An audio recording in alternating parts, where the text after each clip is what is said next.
My entire family suffered from severe OCD, and their obsession with cleanliness bordered on insanity. When I was a kid, whenever we made dumplings, my parents would measure the size of my mouth first, then use a compass to cut every dumpling wrapper into the exact same size. Every single dumpling had to be absolutely identical. Growing up in that environment, I developed severe OCD too. My entire life revolved around my watch. Every morning, I woke up at exactly 7 a.m., spent 10 minutes making my bed, completely disinfected the bathroom, and then showered for exactly 10 minutes.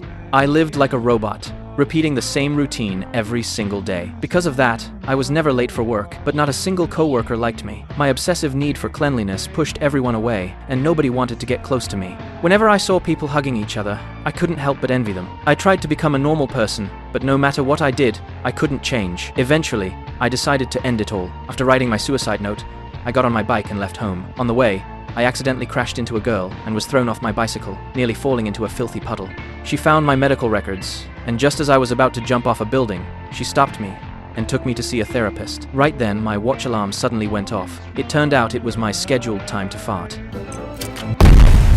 The therapist believed my watch was the very thing fueling my OCD and making it worse. Without hesitation, the girl took it away from me. Afraid I might try to kill myself again, she brought me back to her place. The moment I walked in, I was horrified. Her house was filthy and completely cluttered. I didn't even want to step inside. But after she invited me in, I forced myself to enter anyway. Before sitting down, I placed a tissue on the couch first. Later, after she fell asleep, my OCD took over, and I couldn't stop myself from cleaning her entire apartment. That night, without my watch, I couldn't fall asleep. I counted 10,000 sheep, but I stayed awake the whole night. The next morning, I overslept by a full 30 minutes.